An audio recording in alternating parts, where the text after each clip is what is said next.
He crowned himself both emperor and god, forced senators to worship the sun, married a Vestal virgin and a male slave. He was Rome's teenage ruler and perhaps its wildest. This is the story of Elagabalus, where power, chaos and scandal collided. Born Varius Avitus Bassianus to Sextus Varius Marcellus and Julia Soaemius Bassiana around 203 AD in the wealthy Syrian city of Emesa, Elagabalus was never expected to rule Rome. He was raised as a hereditary high priest of the sun god Elagabal, a local deity symbolised by a black conical meteorite housed in the temple atop Mount Emesa. His mother, Julia Soaemias, and grandmother, Julia Maesa, were members of the Severan dynasty, closely related to Empress Julia Domna, the wife of Emperor Septimius Severus. Julia Soaemias was a cousin of the Emperor Caracalla.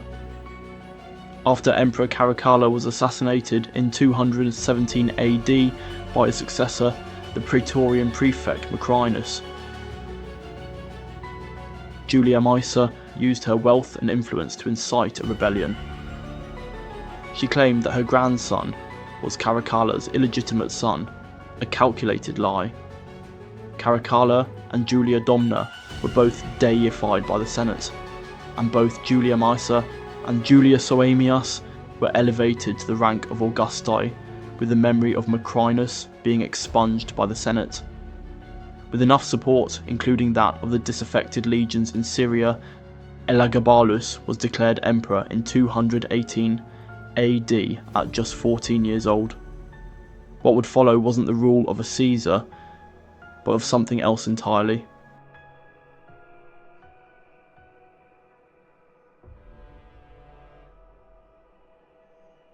After securing the eastern provinces, Elagabalus remained for a time in Antioch, partly to address unrest within the legions.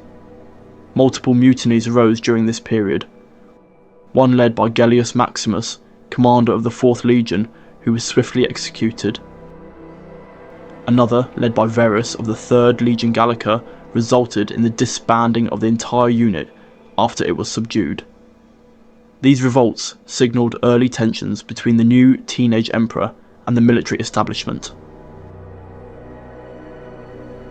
During the winter of 218 to 219, Elagabalus and his court relocated to Nicomedia in Bithynia before making their way through Thrace and Moesia into Italy during his second consulship.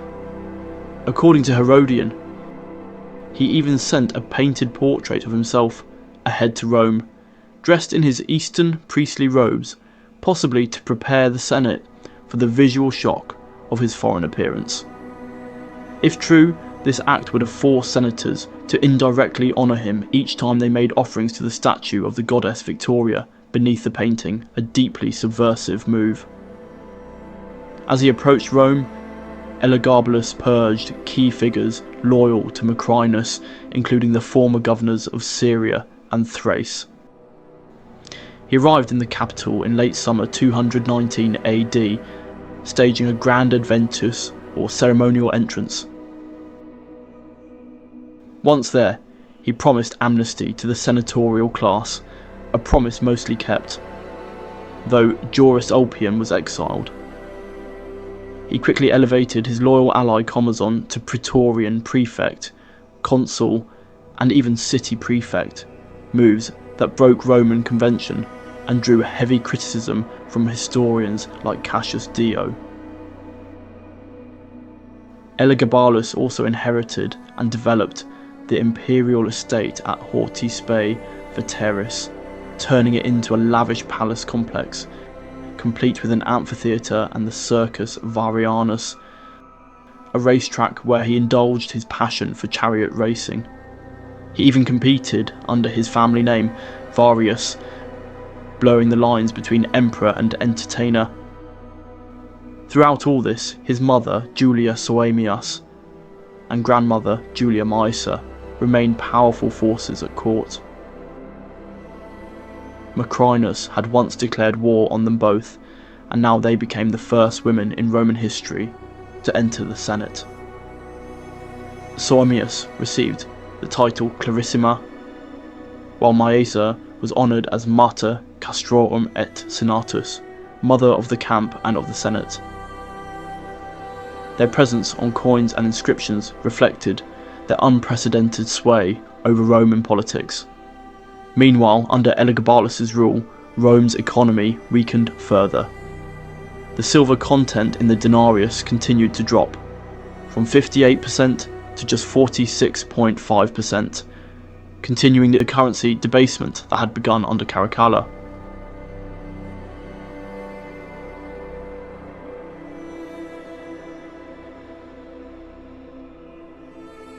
Elagabalus' personal life caused as much uproar in Rome as his politics, particularly his marriages, which defied tradition and scandalized Roman society. According to the historian Cassius Dio, the emperor was married 5 times, including a repeat union with the same woman. His first wife was Julia Cornelia Paula, whom he married before August 29th, 219 AD. Paula came from a noble lineage, and the marriage initially appeared politically strategic. But by the following year, she had been divorced. Then came a shocking and unprecedented decision. Elagabalus took a Vestal virgin, Julia Aquilia Severa, as his second wife. This broke one of Rome's most sacred religious laws. Vestals were sworn to celibacy for 30 years, and violating this vow was traditionally punishable by death. Elagabalus claimed it was a symbolic union. He was the high priest of the sun god Elagabal, and she served the goddess Vesta. Their marriage, he insisted, was a divine joining of sun and fire. Few were convinced, and the outrage was enormous. After divorcing Aquilia Severa, he married a third woman, believed by the historian Herodian to be Annia Aurelia Faustina, a descendant of Marcus Aurelius and the widow of a senator, Pomponius Bassus, whom Elagabalus had recently ordered executed. By the end of his reign, Elagabalus had divorced Annia as well, and remarried Aquilia Severa, making her both his second and fifth wife. Whether these marriages reflected religious motives, personal desires, or political stunts, they were deeply controversial, and added to the perception of a ruler who openly flouted every Roman norm, social, political, and religious. But Elagabalus' most infamous relationships were not with his wives, they were with men. Cassius Dio wrote that another husband of Elagabalus was Heracles, a former slave and chariot driver from Caria. Elagabalus didn't just love him, he openly referred to himself as Heracles' mistress, wife, and even queen. Then there was Zoticus, an athlete from Smyrna. The Historia Augusta claimed Elagabalus actually married him, though Dio only refers to Zoticus as a cubicularius, a court chamberlain often with intimate duties. But the scandal went even further. Dio claimed the emperor frequented taverns and brothels, not as a client, but as a sex worker. Elagabalus reportedly delighted in being treated as a woman, wearing makeup and wigs, and insisting on being addressed as lady rather than lord. One especially sensational account claims he even offered a fortune to any physician who could surgically give him female genitalia. This has led some modern scholars to suggest that Elagabalus may have identified as a woman or as transgender, making him potentially the first known trans figure in imperial history. However, these ancient sources are extremely hostile and often unreliable, making such interpretations controversial.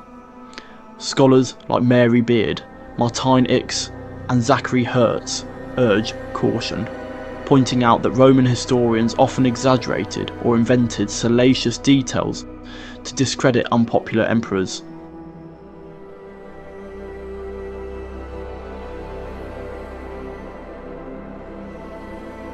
By the time Elagabalus seized power, sun worship was already rising across the empire. But what he did next sent shockwaves through Roman society. In 220 AD, possibly on the winter solstice, he made the boldest move yet. He declared Elagabal, the sun god of his native Syria, as chief god of Rome, dethroning Jupiter himself.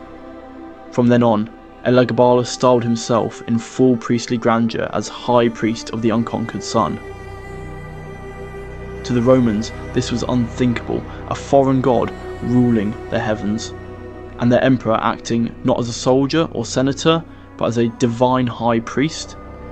To ease Roman sensibilities, Elagabalus tried blending his eastern sun god with native goddesses like Minerva, Astarte, or Urania, maybe even replacing Rome's sacred triad of Jupiter, Juno, and Minerva with a new trio, Elagabal, Urania, and Athena. But few were convinced. At the heart of it all was the Elagabalium, a lavish temple he built on the Palatine Hill. At its centre, a black meteorite, a sacred stone from Emesa, believed to house the god himself. Herodian described it as covered with mysterious markings, believed to represent the sun's image. It was worshipped as a literal piece of heaven. Elagabalus took his role as priest seriously, so seriously that he was reportedly circumcised and gave up pork in a bid to show religious purity. He forced senators to watch him dance ecstatically around the altar, banging drums and clashing cymbals in full Eastern ritual style. And once a year, at the summer solstice, he held a festival the people wouldn't forget. He placed the black stone on a golden chariot pulled by 6 giant white horses. No one drove the chariot because Elagabal himself ran backwards in front of it, guiding the reins with outstretched arms, eyes fixed on his god the entire way. Then, in a radical move, he seized Rome's holiest relics, the fire of Vesta, the Palladium, the sacred shields of Mars, and moved them to his temple. No god, he declared, could be worshipped unless it was alongside Elagabal. To the Roman elite, this was sacrilege, but among the common people, especially the soldiers, sun worship was gaining ground.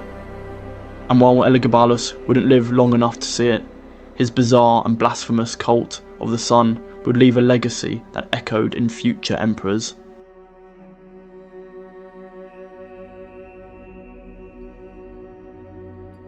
Elagabalus had pushed too far.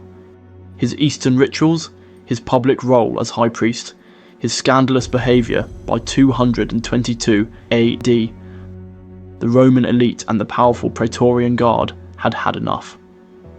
Behind the scenes, the real power broker, Julia Maesa, his cunning grandmother, sensed the winds changing. If she wanted to keep her family alive and influential, Elagabalus had to go.